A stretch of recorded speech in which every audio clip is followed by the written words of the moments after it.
दोस्तों, Pakistan cricket board ने Asian game 2026 के लिए 15 रुकनी स्क्वाड का ऐलान कर दिया है।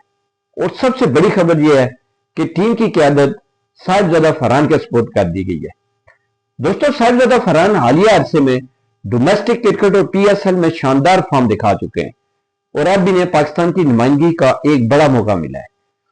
लेकिन इस स्क्वाड के ऐलान के बाद सबसे ज्यादा बहस इस बात पर हो रही है कि कई बड़े और मारूफ नाम इस टीम का हिस्सा नहीं है।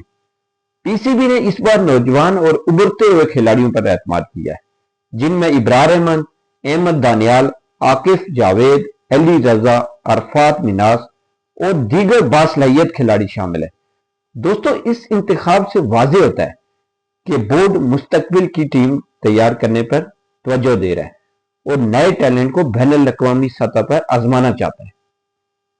दोस्तों, दूसरी तरफ कुछ शायकीन का कहना है कि तजर्बाकार खिलाड़ियों की अदम मौजूदगी टीम के लिए नुकसानदेह साबित होगी, जबकि कुछ का ख्याल है कि यही सही वक्त है जब नौजवानों को जिम्मेदारी दी जाए ताकि पाकिस्तान के पास मुस्तकबिल के लिए मजबूत बेंच और स्ट्रेंथ मौजूद हो।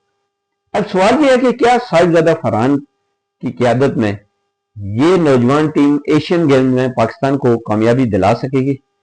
क्या ये खिलाड़ी मुस्तकबिल में कौमी टीम के मुस्तकिल सितारे बन सकते हैं? अपनी राय कमेंट्स में जरूर बताएं। अगर आपको ये वीडियो पसंद आई है तो इसे लाइक और हमारे चैनल को सब्सक्राइब जरूर करें।